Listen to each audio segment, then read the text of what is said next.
Hello everyone and welcome back to more of our Ring of Honor special Return to Honor this week.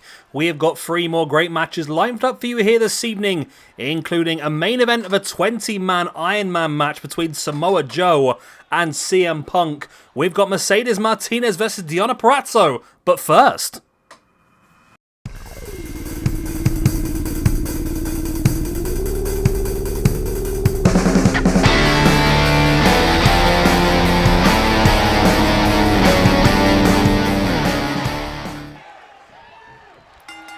Right then, here we go with our first ever Pure Rules match. Now, the rules of this one are essentially that you can only win by submission.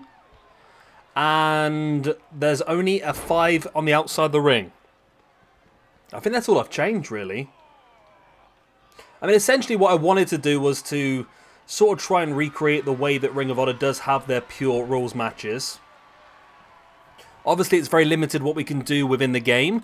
But I thought there were 2 basic rules, and the idea is I just want to sort of trial these rules out over the next few episodes, just to make sure they do work before we get to a point where we do an actual proper tournament for the Pure Championship or anything like that. And I think the matches will be correct if we use the correct wrestlers in them, I suppose. I mean, you can't go and put like a Brock Lesnar or something in one of these, because his style doesn't really match what we're looking for. I mean, the Pure Wrestling Championship is a lot more like proper wrestling. We're looking at mat-based skills, we're looking at submission, we're looking at technical. So like I said before, the guys like Zack Sabre Jr., Jonathan Gresham, of course you've got these 2, you've got Daniel Garcia. Looking into the past, you've got Bret Hart, Ric Flair, Dean Malenko, Chris Benoit.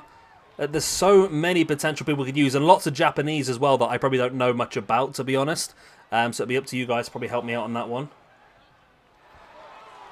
But yeah, moving forward, this will end up being a division. Look at that springboard dropkick to the outside by Wheeler Yuta. Remember, they only have a 5 count on the outside of the ring before they have to get back in. This is to try and ensure that people are in the ring and actually wrestling rather than on the outside too much.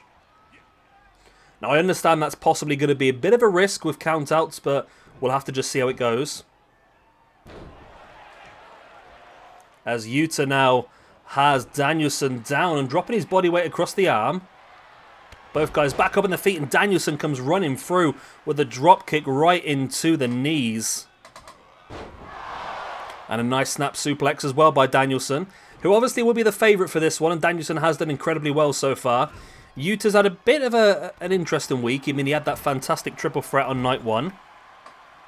However, was not able to come out on top of that one. So, at the moment, he is down in the minuses, but he's having some very high-profile matches, and I'm sure as time goes on, he'll be able to build himself up. Especially if we do something along the lines of having him, Danielson, and Moxley as a trio at a 6-man tag or something. Because it does seem like Yuta is now officially a member of the Blackpool Combat Club. I'm sure we'll see for sure over the next week or so with Dynamite and Rampage. As Yuta fighting back with the elbow in the gut. Now the knee in the gut as well. Spinning round, and oh, Danielson able to turn that around at the last second and reverse the neck breaker. And Danielson now, he's gone after the arms for a bit, and now he's working over the knee of Wheeler Yuta as well. Very painful. I think I can see where this feud's going to go. I think it's going to end up being Moxley, Danielson, and Yuta up against Trent, Chucky T, and Orange Cassidy potentially. I think that's the way it's going to go. And again, on the outside of the ring, we want to try and minimize this as much as possible. Like we say, we only have a 5 count in these matches, and straight away Danielson throwing Yuta back into the ring.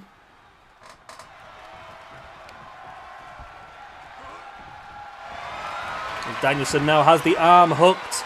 He's going to go in for that LeBell lock, but Yuta is close enough to break it up. Of course, in the real Pure matches, you have a limit of 3 rope breaks. However, again, we can't really put that into effect on this, so we've got normal rope breaks on. As Yuta locking in that STF on Danielson. Danielson fighting back, big elbows in the face and the nose of Wheeler Yuta. Danielson now with the Great Northern Lights. Boot in the back of the head. Yuta is back up and Danielson now raining the strikes on the side of the head. Springs Yuta off the ropes with the big elbows into the spine. Yuta drops back into the middle of the ring and now Danielson heading up to the top. Looking to drop the knee, but Yuta was playing possum. And the smart thing about that is he's damaged Danielson's knee. Well, Danielson damaged his own knee by missing that. And there's that big forearm, and I think, yes, it looks to me like Yuta has been busted open by Danielson here. With that big forearm. And Yuta now has Danielson locked in and going in for that submission hold. And look at that. It's such an immense submission hold, this one. I'm still not quite sure why people T-pose in it, to be honest, but Danielson fantastically able to break free, as he was known in his early days at WWE, the man who knows 1,000 holds and the man who knows the reversal for them all. Danielson brings Yuta back up to a standing base, and there was a running knee strike. But of course you can't win this by pin. He's got to go and lock in a submission again, wrenching back at the arm. Oh my god. Look at how much he's twisted that arm back, and Yuta has no choice but to tap. And Bryan Danielson with the victory, but Wheeler Yuta showed himself pretty well there. Pretty well indeed, but Danielson now is going to move up to a +8, which is going to move him up into 21st position, which is also joint 19th with Abyss and Roman Reigns. And Wheeler Yuta, he is going to drop down to a -2, but again, he has showed incredible ability, and I think he will get himself leveled up a little bit later on in this year in the Universe mode, but at the moment, he's showcasing great ability, just coming out on the wrong side of the results. Right, let's move on to match number 2.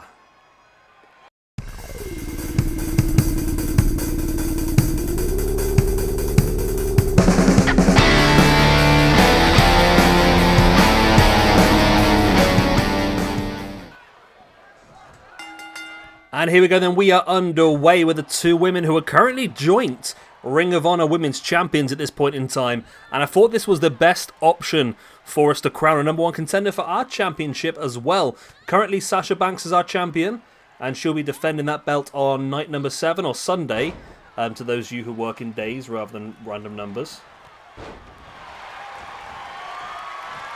Against one of these two. It's going to be interesting. I mean, both of them are sort of skipping the line, I will say, because the pair of them are not as highly ranked as they would like to be, but this is how you get the opportunities, I suppose. I mean, we will have some of these theme shows throughout the year, and we will have other shows where we basically just do what we think based off the rankings. And in these sort of theme shows, it makes sense to actually use these themes to our advantage. Now, apparently Deonna Purrazzo couldn't be at the Ring of Honor show because she'd already been pre-booked elsewhere. It'd be interesting to see whether she is allowed to come back in general, because of course she is an Impact talent, so it'll be interesting to see whether Impact will allow her to work Ring of Honor, or even AEW to drop that championship, whether in the end she'll have to vacate and Mercedes Martinez will become the champion. It's going to be interesting to see how it all pans out moving forward.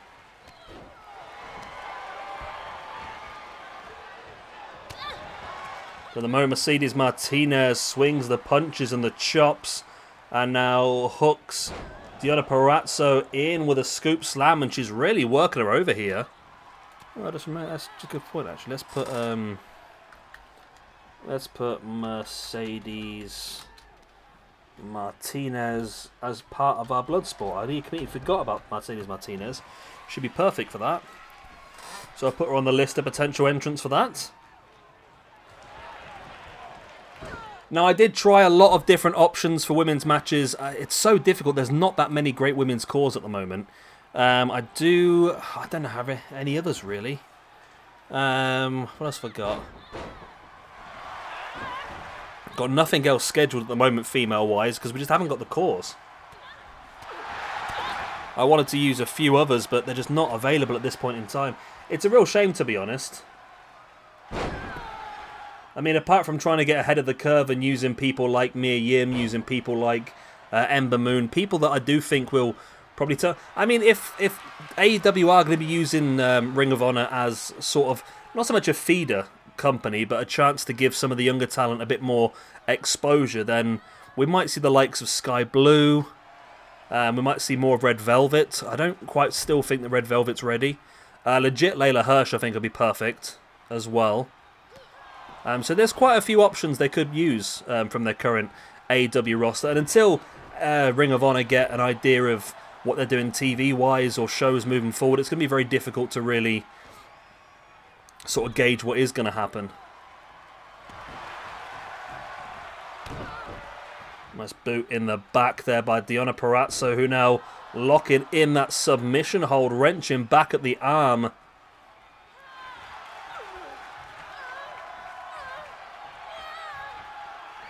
And keeps her locked in for quite some time. She releases it in the end because she feels like she's done enough damage and she wants to go a little bit further. Stalking Mercedes Martinez now. Purrazzo all gets an elbow in the face and Mercedes Martinez comes straight back through with that big boot.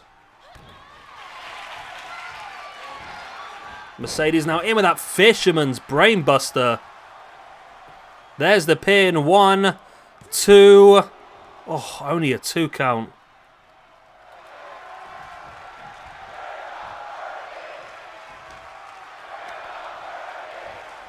Mercedes now dragging Deonna Purrazzo back in. Deonna, though, back up on her feet, swings, strikes, a little bit of everything. But Mercedes Martinez catches her with that clothesline. Big slam as well by Mercedes. Mercedes.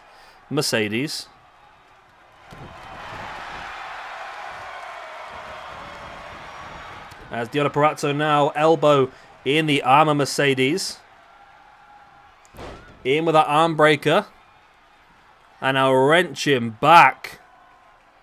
We've already seen one match end with this armbar. We're not going to see a second one at this point in time, though.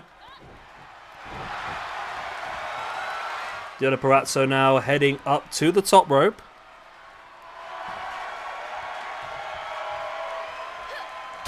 And, oh, big double axe handle taking down Mercedes. Mercedes fighting back with the elbow. It's a very back and forth match, this one so far. Lots of action back and forth. Nobody's really been able to take full control as of yet, but Mercedes really just holding Deonna Purrazzo up there. God, that hair looks a bit iffy, doesn't it? In with that big vertical suplex. It's amazing how hair is like in this game. It's split into like 8 or 9 different pieces. And that seems to be it by the looks of it. Great reverse dragon sleeper hold there, though, by Mercedes Martinez. Still not quite enough to get the victory. Deonna Purrazzo now spins around and in with that DDT. Drops Mercedes head first. Before going in with the arm breaker as well. And now Deonna Purrazzo going in for the armbar of her own. Wrenching back of that arm on Mercedes Martinez. But Mercedes able to break free. I say break free. I think Deonna Purrazzo really just let that one go again, to be honest.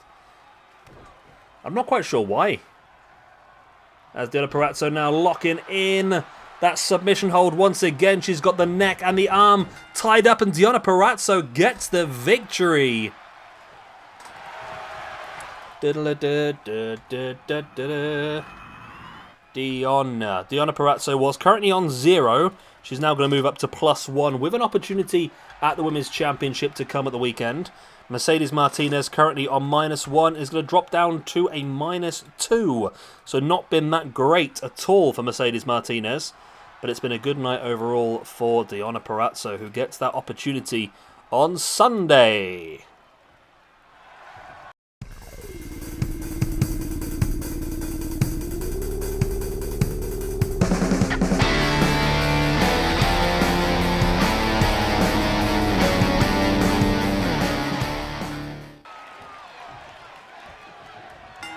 And here we go, away with our main event of the evening, Joe versus Punk. This one suggested by New Generation, and he's been on about this for a while, actually. he went mad for a while. He really wanted to see these two in a... he wanted an hour-long Iron Man match, which... I mean, I couldn't face that much, to be honest. 20 minutes, I think, is quite bloody good. And we should get a big result either way in a 20-minute match. I'm not sure how to do this one. We've done in the past. We will do, I think. We'll do... No, we won't. Okay, what I'm going to do for this match is I am going to give the victory to the winner, of course, and the loss to the loser, of course. I'm also going to give the winner extra points based on their win margin. So, for example, if they win by one fall, they will gain 1 bonus point. If they win by 2, for example, 6-4, they'll get 2 bonus points. If they win by 3, 6-3, they'll get those bonus points. So that's how I'm going to do this, I think. Because obviously a big 20-minute match, Iron Man match against 2 big names, it's definitely worth doing it that way. So the winner's going to get a big benefit, depending on how dominant they are. And the loser is not going to lose massively. We want to build people up, not knock people down.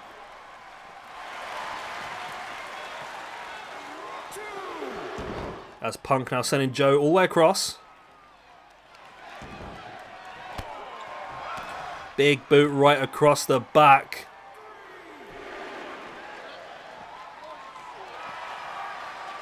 CM Punk in firm control. And the match at the moment, it is on the outside. I mean, if this does end up a double count out for the first fall, it doesn't make any difference, does it really? Because both guys will lose a point. So it could quite easily go to a double count out and nobody would really have any issues, I don't think. They literally could just keep fighting on the outside with no repercussions at all.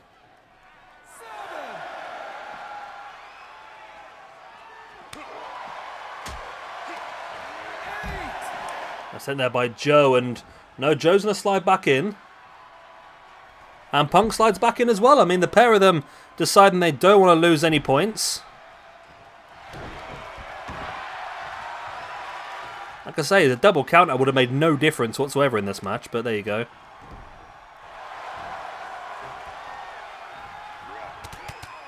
Joe now with the big strikes and the big slap to take down CM Punk eventually. We've had 3 minutes of our 20 minutes. So far, no falls, but Joe does lock in the Coquina clutch, looking to get that point early on. Punk looks to be fading, to be honest, but no, Punk is able to break free.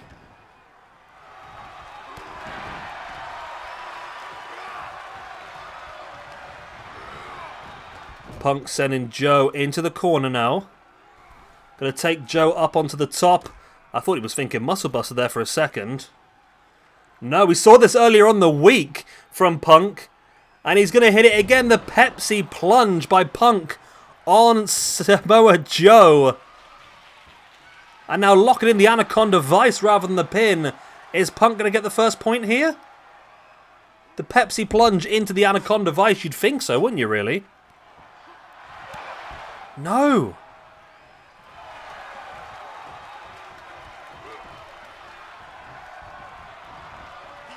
Nice neck breaker.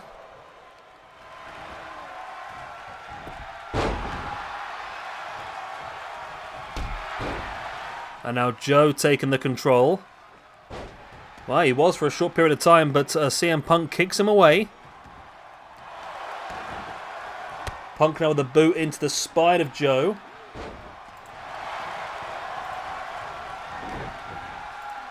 And Joe with a big headbutt taking Punk down as well. Almost 5 minutes into this match and not a single fall as of yet. Nice jawbreaker. CM Punk sending Joe into the ring. Joe fighting back with the boots in the face. And Joe now taking Punk up. I love the way both my cats are currently just sat like on the chair next to me, just looking at me, just waiting for me to finish so they can have the supper. Good girls. Good girls. Yeah. We'll go to bed soon, I promise. Yeah. She's shattered, bless her. As there's the Coquina clutch locked in. This could be the first fall. Punk is struggling against Joe's grip. I mean, you've got to think about this logically, haven't you? Was that the fall one? I'm not sure that. I think that might have been fall one. Not 100% sure.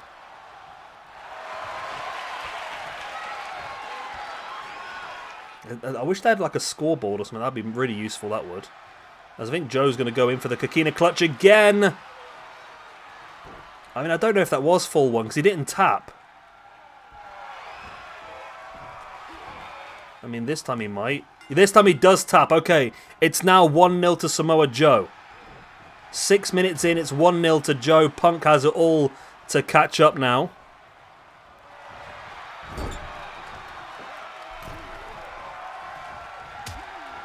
Is Punk thinking Pepsi Plunge again? He may have been, but Joe knew about it this time. Dropping the knees right into the chest.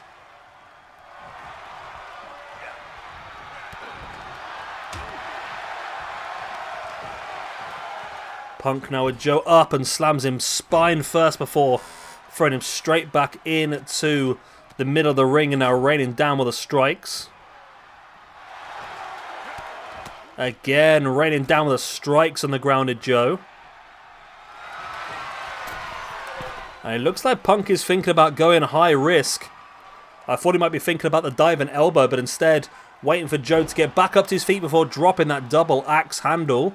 7 minutes down, 1-0 to Joe. As Punk now working over the arm.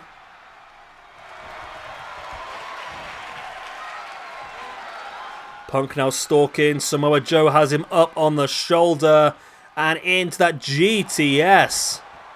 And Punk, even with a wherewithal to make sure he was looking at the hard cam, but not with a wherewithal to avoid the rope break.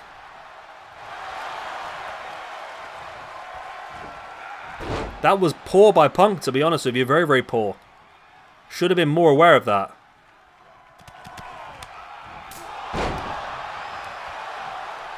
And Joe now back in control of CM Punk. Still 1-0 up. With 8 minutes gone. There's a big knee in the face. Another big knee in the face. And another big knee in the face. And another big knee in the face. And another big knee in the face. And what's that? No, I thought it was going to be another knee in the face, but no, he decided that like 5 was enough knees in the face. Joe now slamming CM Punk into the corner. Punk fighting back with a knee. And now Punk taking Joe up into a pile driver. Wow. CM Punk dropping Joe with a pile driver. Punk sending Joe straight into the corner, runs in with a knee strike and runs out with a bulldog. No, Joe knew that was coming. These two guys know each other so well. They know each other's offense, they know each other's styles. It's going to take something a little bit different, I think, to really get the boost. But then again, why go different when Joe knows he's already got one fall from the Coquina clutch. Stalks up behind Punk and locks it in once again. Drops down in grapevines. Will this be 2-0 to Punk? Should I say, should this 2-0 to Joe maybe? It is. It's 2-0 to Samoa Joe. CM Punk struggling here. 2-0 down with just over half the match left.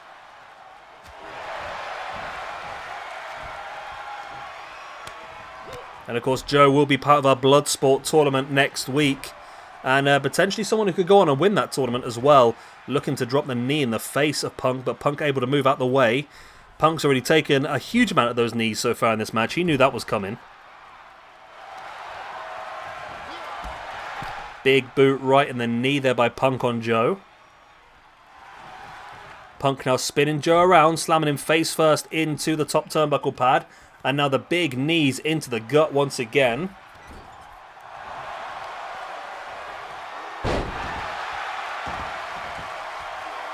Punk pulling Joe out with a powerbomb from the corner. And now big chops across the neck. Now up on the shoulders. And I thought he was going to go for a GTS, but decided against it. Now maybe thinking GTS. Taking Joe up and drops him with that GTS knee between the eyes. Joe drops. Is this the opportunity for Punk to get a fall back? It is. It's 2-1 to Samoa Joe with 9.5 minutes remaining.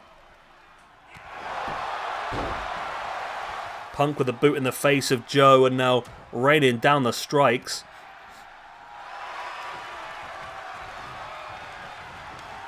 Punk once again sending Joe into the corner. Now having Joe up on the top and Punk with a strike in the face.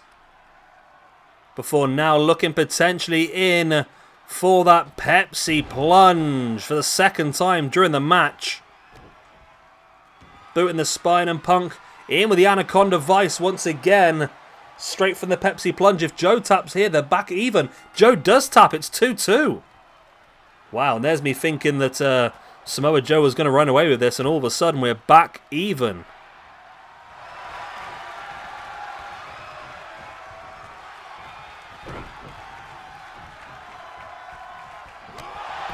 Punk with a big boot in the face of Samoa Joe, who's back up on his feet. Nice takedown, Michinoku driver style there by Punk on Joe. Now Punk heading up to the top. This time, no, he's not thinking the elbow again still. He's thinking about going again for that double axe handle, and again he hits it. He's done pretty well with that double axe handle so far. It's done him well.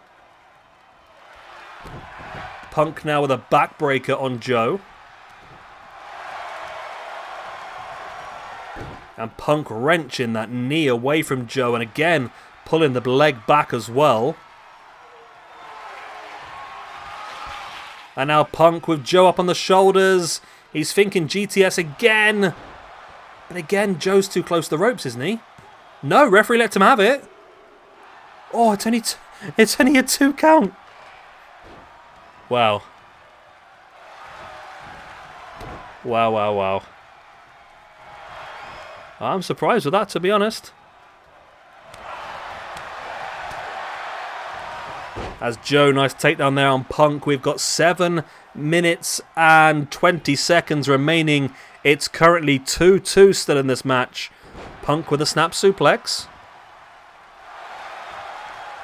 And now Punk with a drop kick right in the side of their head as well.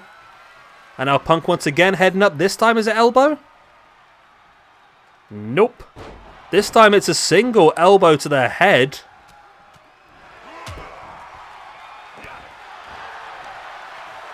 Punk now wrenching back at the arm. And once again bringing Samoa Joe back up to a standing base.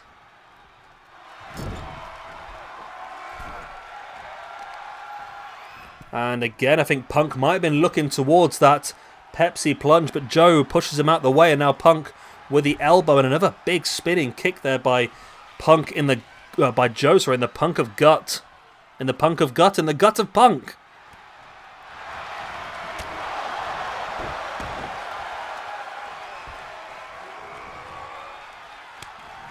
Joe fighting back once again with that spinning kick in the gut. Joe really turning things back on now. There's only 6 minutes remaining. We're currently at 2-2 in this match.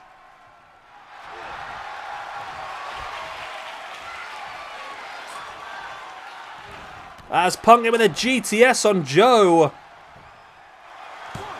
Ref counts it. And it's 3-2. CM Punk from 2-0 down has turned it around to 3-2.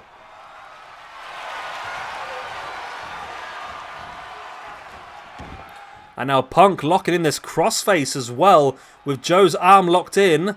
I thought Joe tapped there for a second. And Joe does tap. It's 4-2.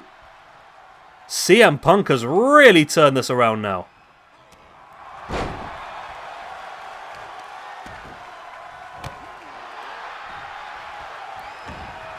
Punk looking to rain on the strikes, but Joe rolls it through.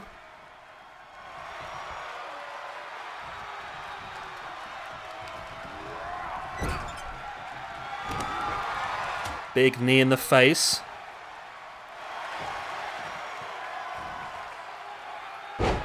Nice. Michinoku driver once again. I got there in the end. And now looking at the Anaconda Vice is 5-2. Wow. Samoa Joe has just completely collapsed in this match now. Samoa Joe has completely collapsed. From 2-0 up to 5-2 down. That's running knee strike in the corner by Punk. Him and that running bulldog, but again, Joe knew it was coming. Threw Punk away, and Joe's got a hell of a job to do if he wants to win this match. He needs to gain 3 falls back in the next 4 minutes. I mean, it's possible, but it's incredibly unlikely.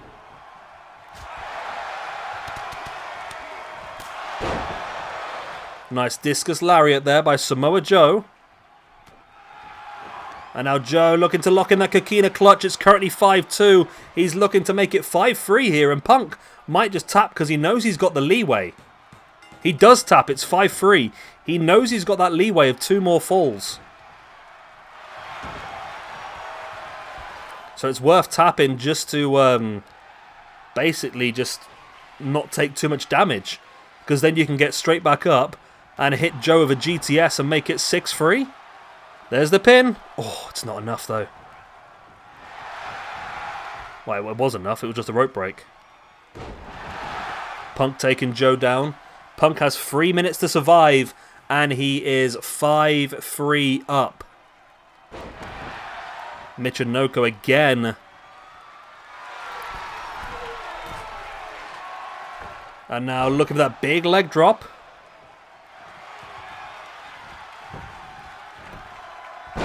Nice takedown. And Joe needs to do something now. There's literally coming close to 2.5 minutes remaining. And Joe needs 2 more falls to draw this.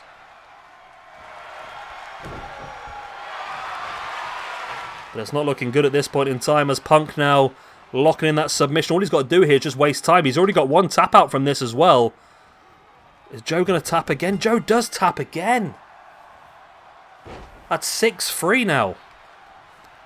6-3.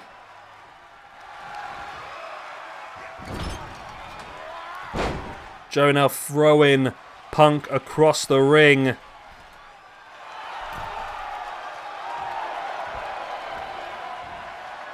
Not quite sure what Jay's up to here. Joe even. Not quite sure what Joe's up to at this point.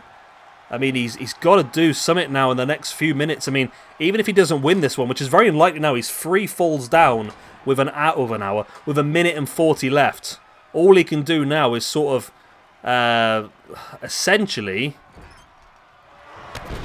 all he can do really is just reduce the amount of points that Punk is going to get at this point. Because at the moment, like I said earlier on, we're going to give a point for the winner. And we're also going to give an extra point for every fall they had against their opponent. At the moment, it's 6-3. It's 7-3. At the moment, Punk's going to get +5 from this. He's going to get 1 for the win and 4 for how many clear points he won by. So this is a fantastic result at the moment for Punk. Joe's got a minute left to try and basically just reduce that gap. And there's the tap by Punk. That reduces it down. Now it's 7-4. So Punk is only going to get 4 points now. As Joe now locking in that Coquina clutch. Drops him down. Punk is locked in. Will he have to tap? He does. It's 7-5. Wow, Joe with 2 points in very short succession. There's no way Joe can still do this, is there? An elbow in the face there by Punk. I think Joe might have been looking to try and lock in that Coquina clutch once again. We're still at 7-5 though at the moment. Punk's going to get 3 points from this. 1 for the win and 2 for the gap between the two. I mean, Joe's heading up to the top, but I mean, there's 7 seconds left. I'm not quite sure what he's going to do there, and all he did do was take a boot in the gut, and now Punk with a boot in the back, and that is it. CM Punk is going to win this one with a 7-5 victory, which means that we're going to give him, Punk, you're going to get 1 point for the win, and you're going to get 2 bonus points, which now moves CM Punk up to plus 12, which is now, believe it or not, put him 2 points ahead of Samoa Joe. CM Punk, incredible week for him so far. This is a massive victory, and we know he's got that match against Kenny Omega on Sunday for the SWE World Championship. So thank you very much for watching, everybody. Thank you very much, New Gen, as well, for your suggestion with this match. I mean, I'm not sure if you were taking the piss at the time and you suggested it or not, but hey-ho, I did it anyway. But yeah, good night, God bless. I'll be saying I hope to see you all again tomorrow when we've got another card of 3 matches. Let's just see what we've got. Okay, tomorrow we have got Samoa Joe versus Seth Rollins in the main event. We will have the Hardy Boys going up against the War Raiders. And we will have Bryan Danielson versus Jonathan Gresham one-on-one in another Pure Rules match. So once again, good night, God bless. I've said it all before, but we're going to say it again. I hope to see you again tomorrow. Good night.